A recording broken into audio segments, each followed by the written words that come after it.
राजधानी दिल्ली में डॉग प्रेमियों के लिए एक शानदार अवसर चल रहा है, जहां 9 जनवरी से 3 दिवसीय 57वां all breed championship dog show 2025 का आयोजन Manek Shaw auditorium centre containment area नई दिल्ली में किया गया। इस इवेंट का आयोजन PLRC pet learning and research council और IKL द्वारा किया जा रहा है। साथ ही PLRC संस्था द्वारा एक फ्री कैंप अडॉप्शन भी आयोजित किया गया, जहां कोई भी बेघर पिल्लों को गोद भी ले सकता है। यह शो सिर्फ एक प्रतियोगिता नहीं बल्कि डॉग प्रेमियों के लिए एक उत्सव का माहौल भी रहा, जहां वे अपने पालतू जानवरों के साथ एंजॉय कर सके। आइए देखिए राज कुंद्रा की ये रिपोर्ट। ये paws learning and research council of India, we are working for upliftment of veterinarians in our country and animal welfare through our country and South Asian countries.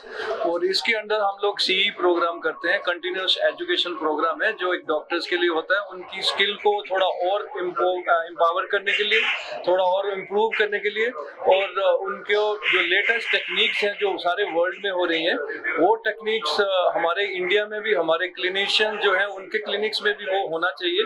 वो क्वालिटी केयर जो सारे वर्ल्ड में मिलता है वो हमारे यहाँ डॉग्स को, हमारे पेट्स को इंडिया में भी मिलना चाहिए, जो कि हमारा एक विकसित भारत का 2047 का एक मिशन है। उसमें हम लोगों को अपने कंपेनियन एनिमल्स की क्वालिटी केयर उतना ही होना चाहिए जो सारे वर्ल्ड ओवर होता है।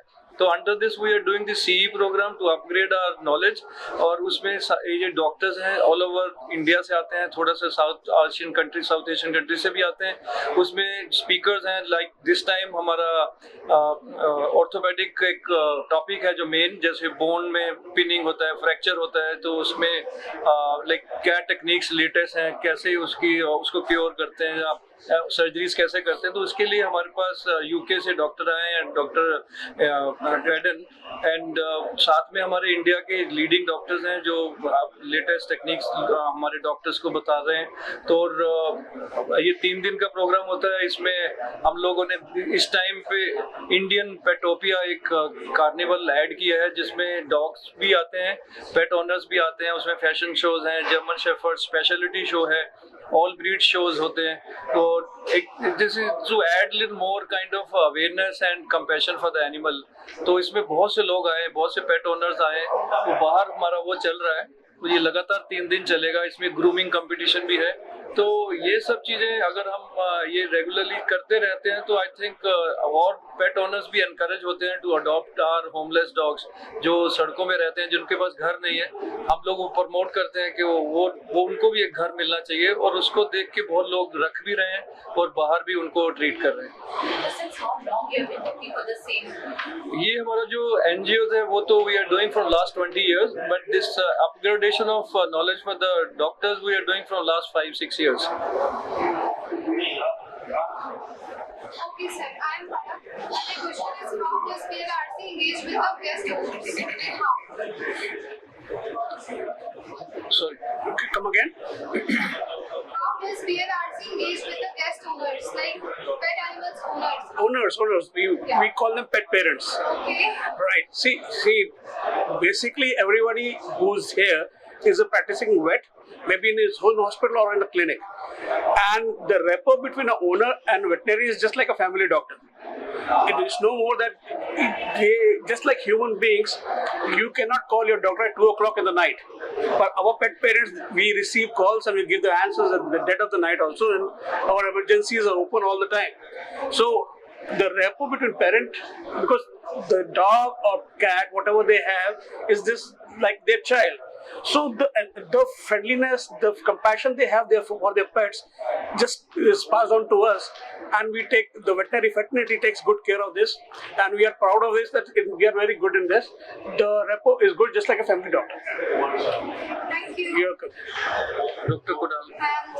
My second question is, what are the awareness anyone should have when in PLRC? Like, what are the awareness you want to? Awareness as in, when the event is going on. Awareness, जो fresh graduates जो होते हैं, so उनके लिए awareness regarding the latest techniques, so that is going to be there, that is going to be taught by various speakers and lecturers there. And इसमें बीच बीच में कई बार पेट parents के लिए भी एक दो सेशंस हम रखते हैं जिसमें What kind of sessions? Like what? For example last year हमने जो रखा था एक सेशन वो कार्डियक डिजीजेस पे था। अब बहुत सारे पेट पेरेंट्स को ये पता नहीं होता कि अगर इस टाइप के सिम्टम्स हैं तो वो एक प्रोबेबल हार्ट कंडीशन हो सकती है उनके पेट के अंदर। तो अगर उस टाइप के सिम्टम्स हैं वो सिम्टम्स को हम एक्सप्लेन करते हैं and we create awareness regarding those symptoms so that if those symptoms are there they can get the test done and उससे अर्ली डायग्नोसिस मिल सकती है और बचाव हो सकता है बीमारियों से। And what are the missions and vision regarding the PRRC? Mission. Mission and vision. Vision. Vision in the future. You would be natural What is for your you. view? No, I will talk for the next one. This is important for you. See, mission, we are already explained. Dr. Sharma was very explicit on that. See, it's not easy. Normal man does not understand a dog can have blood infections. Can dog has viral infections just like human beings? A dog can get drips. लोगों को पता नहीं होता कि इसको glucose भी चढ़ता है। लोगों को ये नहीं पता होता जैसे अभी हम लोगों ने ब्लड बैंक स्टार्ट कर रहे हैं तो ब्लड ट्रांसफ्यूजन भी होता है डॉग्स में। तो ये चीजें बढ़ती जा रही है और आपके MRI, CT स्कैन ये सब हो रहा है। हम पुराने जमाने में सिर्फ एक्सरे करते थे और उससे वेटनरी और ब्लड टेस्ट होते थे और डायग्नोसिस होता था, हम प्रोसीड करते थे। अब क्या है कि हम लोग MRI, CT स्कैन तक चले गए हैं और हमारे पेट्स को ये सर्विसेज मिल रही है और बहुत सारी जानें हम बचा सके। जरूरी नहीं है कि जान से जाने वाली बीमारियां हैं, कुछ बीमारियां हड्डियों की जैसा डिस्कशन चल रहा है जो हमें नॉर्मल एक्सरे में हड्डियों की तकलीफें नजर नहीं आती, जो हमारे CT स्कैन से नजर आती है, फिर उनको सर्जरी करके ठीक किया जा सकता है। तो ये चीजें हम कर रहे हैं तो ये समय के साथ और बढ़ता जाएगा और जो इंटरनेशनल होगा हम तो चाहते हैं कि जो हम सर्जरी जैसे डॉक्टर कुणाल करते हैं, जो सर्जरीज ऑर्थोपेडिक की डॉक्टर वेंकटेश करते हैं, ये जो सर्जरीज है सस्ती हो। हम चाहते हैं कि बाहर के देश के लोग इंडिया आके इलाज करा के जाए क्योंकि यहाँ की क्वालिटी ज्यादा अच्छी है और सस्ती पड़ेगी। Thank you. Thank you. What is your vision? Appreciation of the faculty. How you are giving back to the students from the faculty? Pet parents, You can just give it like don't have to ask. it's on. Question is like how the faculty is giving back to the delegates. So far from the pet parent, and would you like to share an example for the same? Appreciation from the pet parent for the way this organization is performing, right? For the cause that you said. Yeah. So this has been the 5th year here. Okay. And we've been doing this in a very, very stereotypic way, right? And there are no other organizations right away doing this kind of intensity. Now, our major aim here is to go not only look at increasing the educational aspect of our veterinarians, we are also trying to put this message into our pet parents. So most often they are in nowadays with the media so well, and the whole world is in your palm. What happens is they look for opportunities to learn about certain important things that through the net and the web. And this is a forum where we try to show them that kind of a gratitude, try to bring whatever knowledge, minimum basic knowledge that a pet parent should have, right, from a professional point of view. So that we have been successfully doing for the last 5 years. And to motivate them also, we have a lot of pet-friendly events around here, not only professional learning here, but these things make this entire gathering more like a family. Okay, so we want to be, this is to be very, very honest. Human medicine is something different, animal medicine is different. Today we are all here, we are not only veterinarians, we are all pet parents, right? So there is a bond, we understand how this bond translates there, and we ensure it translates in a wonderful way. Thank you. We are Indians, actually हमारे घर में ना ये जो pets होते हैं, actually मेरे घर में है नहीं तो मुझे इसकी वैल्यू नहीं पता, but हम लोग इंडियन हैं, अगर हमें रास्ते में कोई डॉगी वगैरह दिख जाता है हम उसको वैसे ही मार देते हैं। तो आपको क्या लगता है इंडिया में ये जो ऑर्गेनाइजेशन है ये कितनी इफेक्टिव है और इसका आइडिया ही क्यों आया? इसका आइडिया आना इतना इम्पोर्टेंट देखियो, ये अभी तो अवेयरनेस बहुत ज़्यादा हो रहा है। बहुत से एनिमल फीडर्स हैं जो हमारे होमलेस डॉग्स हैं उनको फीड करते हैं, अपने घर का टाइम निकाल के अपने घर से अपना खाना देते हैं। और ऐसे हज़ारों लोग हैं यहाँ पे, तो वो जब फीड करते हैं तो लोगों को सेंसिटाइज करते हैं। जो एनिमल लवर है at least he also has that compassion, तो वो भी करने लगता है। जो डरते थे डॉग से, जो बहुत से लोगों को लगता है कि डॉग मतलब रेबीज है, ऐसा नहीं है। Dogs are not born with rabies. तो ये ह्यूमन में एक मिथ है कि वो उसको काटेगा या स्क्रैच भी कर लेगा तो रेबीज हो जाता है, ऐसा नहीं है। एनिमल जो डॉग है हमारा, ये गॉड की दूसरी साइड है, GOD एंड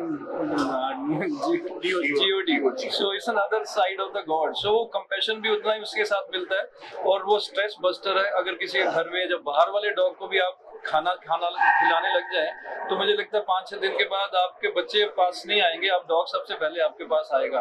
तो जब आपका ऐसी पर्सनालिटी होगी, आपके इतना ऑरा होगा जो कंपैशन से भरा हुआ है, तो मुझे लगता है वो इंसान इस सोसाइटी में उतना ही एक्सेप्टेबल होगा जो कि हेटर है। तो इसलिए हम लोग ये प्रमोट करते हैं कि everybody should, each one should keep one. तो वो घर के अंदर नहीं रख सकते तो घर के बाहर जरूर उसको रखें, और एक पानी का बर्तन घर के बाहर रख दें या एक छत के ऊपर रख दें, क्योंकि पानी आजकल इतना पोल्यूटेड है। हमारे जो एनिमल्स हैं, बर्ड्स हैं, पीक समर में उनको पानी पीने को नहीं मिलता, वो गंदी नालियों से पानी पीते हैं, फिर बीमार हो जाते हैं। तो अगर हर सिटीजन ऐसी रिस्पॉन्सिबिलिटी ले ले तो मुझे लगता है हम लोग thousands of birds and homeless people जो डॉग्स हैं उनको हम लोग बचा सकते हैं और उनकी लाइफ लंबी कर सकते हैं। सर, इस चीज़ से रिलेटेड ना एक वे है, जैसे कि आपके डॉग हो गए, कैट हो गए, ये रात में 2 बजे भी होते हैं या 3 बजे भी होते हैं, तो हमें ये लगता है या तो उन्होंने भूत देखा है या कोई आपने देखा है। तो इस बारे में की सच्चाई है? ये तो हमारे यहाँ सुपरस्टिशन बहुत है हमारे कंट्री की, ये बैड लक है। बट जैसे जैसे एजुकेशन बढ़ता जा रहा है, मुझे लगता है ये विलेज में भी अब लोग समझने लग गए हैं कि ये सब मिथ होते हैं और ये इसके ऊपर इसका रीजन नहीं है। ये जनरली कोई फीमेल डॉग हीट में होती है तो देन दे स्टार्ट हाउलिंग। अगर वो पैक से निकल गया, जब पैक में नया डॉग कोई आ गया, दे स्टार्ट हाउलिंग। कुछ ऐसा नहीं है उनको कोई भूत नजर आ रहा है, बट उनकी जो हियरिंग सेंसेशन है वो बहुत 30,000 टाइम मोर होती है हमारे ईयर से, तो उनको छोटी सी आवाज भी सुन जाती है। तो इसीलिए डॉग को बोलते हैं they are best guard dogs. जो चौकीदार है वो भी एक डॉग अपने साथ ही रखता है। आपने कभी कॉलोनी में देखा होगा, चौकीदार जरूर 2-3 डॉग को खाना देता है, रखता है, बिकॉज वो चाहे सो जाएगा लेकिन उसका डॉग नहीं सोएगा, वो उसको अलार्म करता है। तो एक डॉग एक टेरिटरी से भाग करता है तो दूसरा दूसरी टेरिटरी से भाग करता है, तो आप इंसान थोड़ा परेशान हो जाता है। वो शादियों में डीजे चलता है 2 बजे तक, 3 बजे तक, उससे परेशान नहीं होता। डॉग अगर बाग करता है तो परेशान हो जाता है। तो that mean we have to sensitise people that they are equal part of the ecology.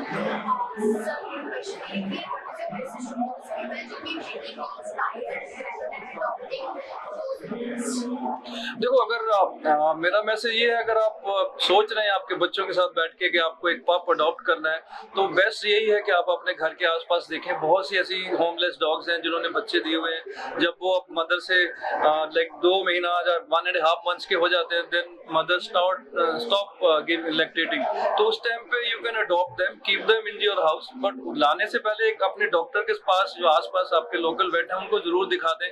कोई ऐसा कम्युनिकेबल डिजीज तो नहीं है जैसे स्किन का होता है या कोई और इश्यूज तो नहीं है, तो वो एक वेट देख लेगा तो ही will certify this is fit to keep as a pet. और ये पेट जो है वो पेडिग्री वाले पेट से 1000 टाइम बेटर होता है, बिकॉज ये जो जेनेटिकली इम्प्रूव्ड ब्रीड है जो हमारे 1000 ईयर से हमारे यहाँ टेरिटरी में रह रहे हैं, they are more they are more sturdy and their DNA is more strong, जितना कि पेडिग्री डॉग का नहीं होता। तो इसलिए हमने हमारे जो होमलेस डॉग्स हैं ये 20-25 साल तक जिंदा रहते हैं। तो उनका कंपैशन, उनका जो फ्रेंडशिप और उसका जो साथ है वो ज्यादा देर तक रहता है। सर, आपकी जो ऑर्गेनाइजेशन है, ये जो पेट है उनके लिए या स्ट्रीट डॉग्स वगैरह उनके लिए, और उनके लिए स्पेशल कुछ है क्या? नहीं, हमारे लिए हर डॉग एक क्रिएचर है, वो एक लिविंग चीज है, चाहे वो घर के बाहर रह रहा हो या घर के अंदर रह रहा हो। वो लग्जरी, वो इंसान है जो घर के बाहर भी सोते हैं लेकिन वो अपने बड़े महल में भी रहते हैं, है तो इंसान ही। तो वो इसलिए हम लोग चाहते हैं कि सबको एक ही जैसा हम लोग सोचते हैं, हमारे लिए तो वही है, चाहे वो होमलेस हो, चाहे किसी घर का बहुत बड़े रिच आदमी का पेशेंट हो, मीन डॉग हो, हमारे लिए एक ही तरह के पेशेंट होते हैं। हम वो उसको अपनी जितनी मैक्सिमम हमारी नॉलेज है उसके साथ ट्रीट करने की कोशिश करते हैं। So, how do you see medical advancement shaping the future of healthcare? I just mentioned some time back the same thing again. The medical advancement is going right from blood testing till MRI. That's what is happening in our country. And then, especially with our society, PLRC, we are holding workshops across the country and abroad. Hands-on workshop का मतलब होता है कि we have a group of 40-50 doctors. All the doctors get a chance to upgrade their knowledge by touching the dog. जो college में bookish knowledge थी वो तो थी, but to practice that in under the supervision of the supervisors and the specialist doctors, वो बड़ा मुश्किल से मिलता है. So we are holding workshops across India and abroad, और हम हर तीसरे महीने में करते हैं, just to upgrade the way you sing. Thank you. So do you only confine to Delhi, or you are just practicing this in other cities also? No, we are pan-Asia. We are doing it in Sri Lanka. We just finished something around 2 months back. We had been to Sri Lanka with an ultrasonography. And Dr. Venkatesh, he is from Chennai. He is running a very big practice and he is the president of the Association of Chennai.